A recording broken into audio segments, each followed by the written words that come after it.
It's Gaz, and welcome back to another Warframe video.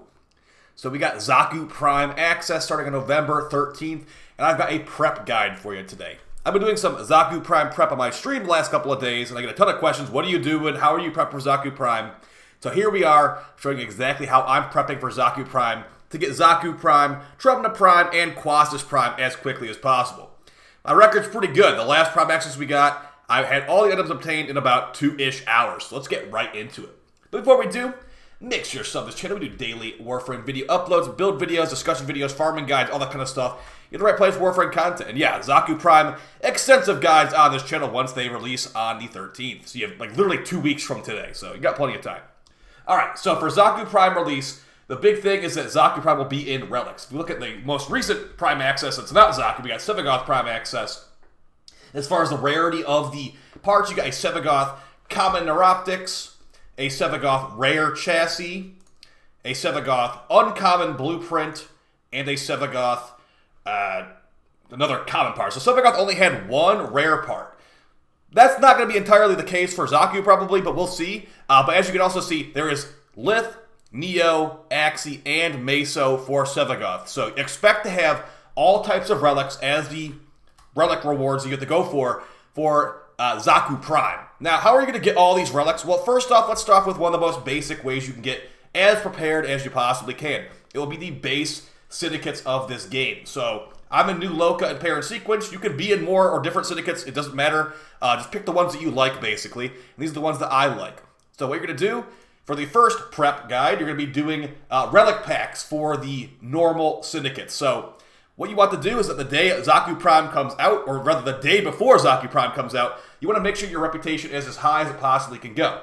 And why is that? These relic packs will have Xaku Prime relics once Xaku Prime releases. I buy one right now, and what do we got? We got anything for Sevagoth in here. We got Epitaph Prime Barrel. So before Sevagoth came out, this relic didn't exist. So just kind of look at it like that point of view, but with Xaku Prime stuff. So this Axii 06 could have been like the Xaku Prime helmet or whatever instead of the Epitaph barrel. And as to my previous video, Baruch is getting vaulted, so anything you see with Baruch involved would not exist anymore, like this Aphirus Prime barrel. So you will buy 6 relic packs at least per syndicate that you're in on the day Xaku Prime comes out. And how do you stack up that rep? Well, you get like, just do generic missions and stuff can level it up, but also you could go to your daily syndicate missions and do these. Now, I only usually recommend running the quick ones like capture missions, sabotage, just exterminate. I'm not going to run the mobile defense, but yeah, today's got a good amount of quick ones. So run these. These give about 3,000-ish rep, 4,000-ish rep per run. You can grab these additional medallions in the missions that can go above your daily rep cap because, yeah, you can only have, 33,000 rep per day. But the thing is that you grab these rep stones in these missions, you can go way, way, way above the daily rep. You could basically turn in as much as you have.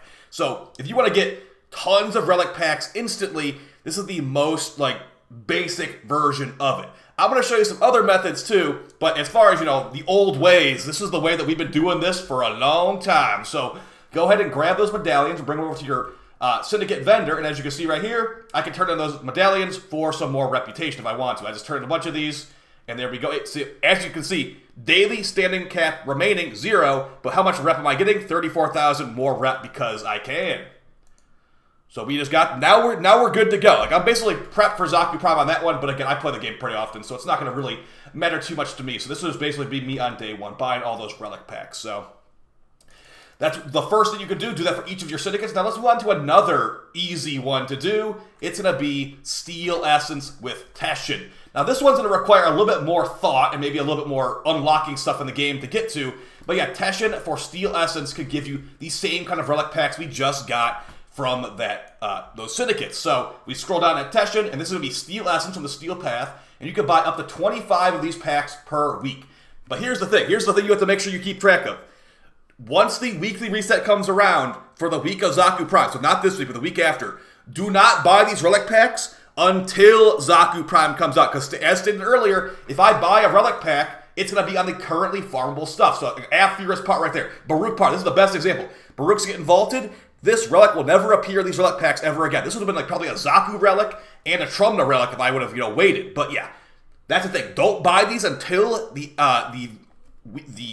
frame actually launches, okay? Very important thing there. Now, as far as how should you farm Steel Essence, I would recommend that you do Steel Path Endless Fissures, because the longer you're in an Endless Steel Path Fissure, the more Steel Essence you get up to a point. So, that being said, let's move on to the open world vendors. And as far as, how can you get even more relic packs? Now, this one's not going to be as, beneficial and amazing as the Infinite Syndicate ones, but these are also an option if you haven't played in a while. You can go to the open world vendors, and I'm going to show you a good way to farm rep for each of the three vendors you're going to be dealing with here. So, for Deimos, we go over here to Otak, and Otak has relic packs just like those other vendors right here. Same exact situation, but it's for the Deimos rep instead. Now, as far as my recommended method of getting Deimos rep, like basically to max, which is like 132,000 for me, it's going to be the Brute Force method. And it's just basically, the reason we call it Brute Force, because the bounty we're running is called Brute Force. I can link a video for it down below, but the long and short of it is basically you grab a tier 5 bounty from the mother NPC in the town,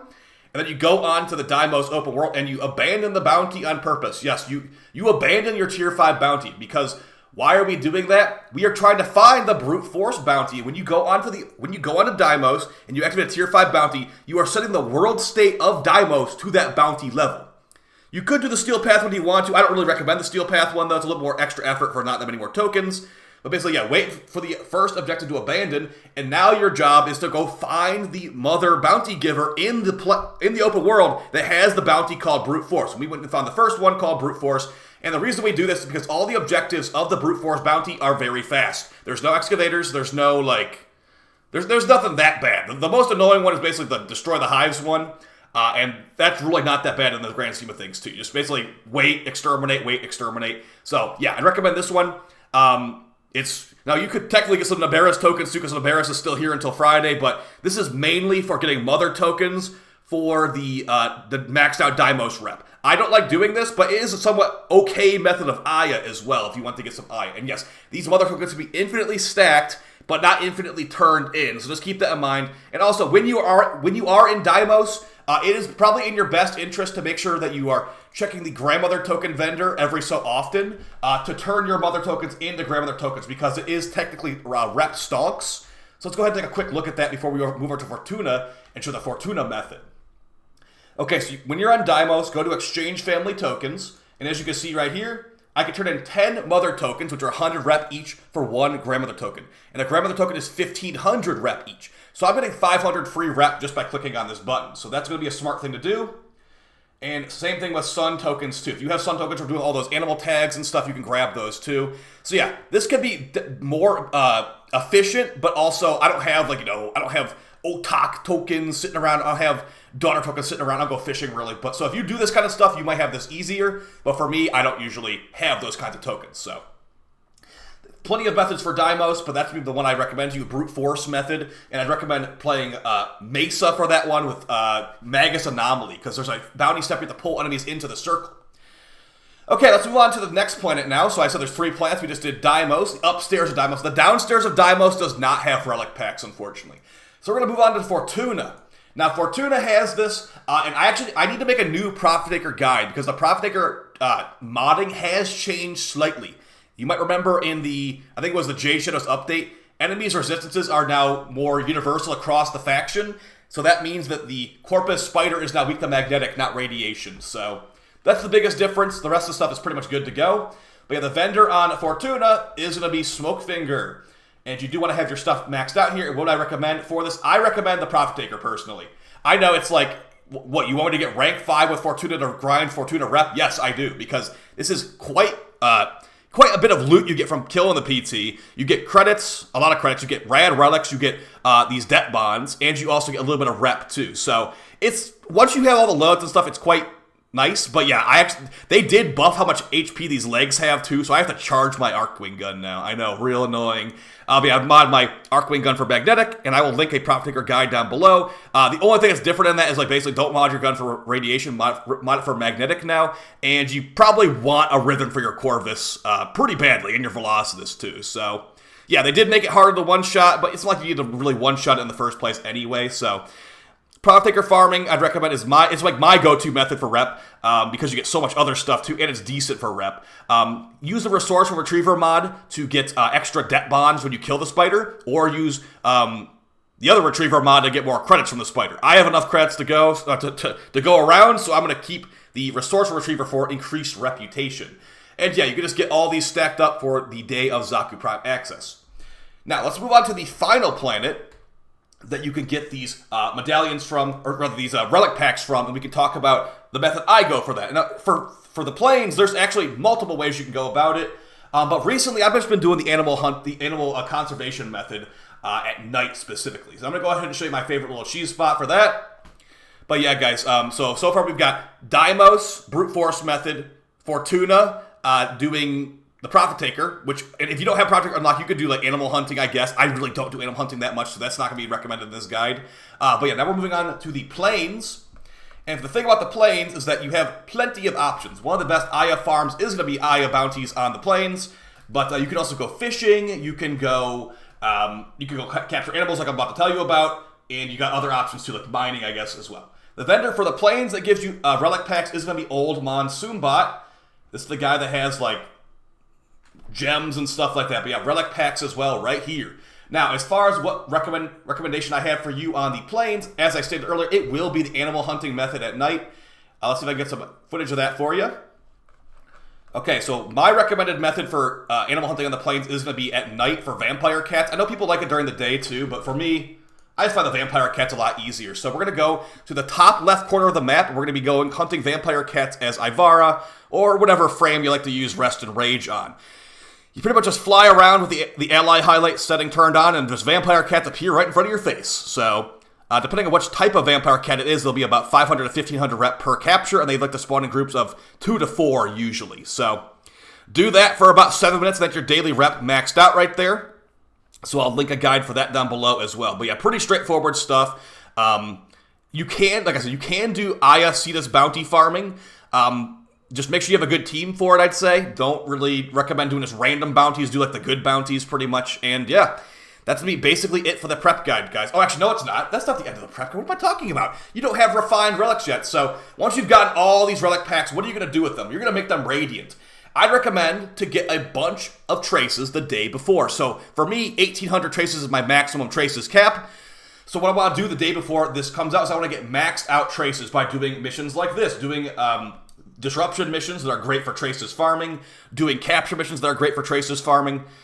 The biggest thing is just make sure you have them stacked up the day before so you can ran 18 relics. I'm not going to even talk about the Loot Pinata Lich right now. But yeah, the Pinata Lich is going to steal my traces and give me a bunch more traces the day this comes out. So if we can find that extraction here.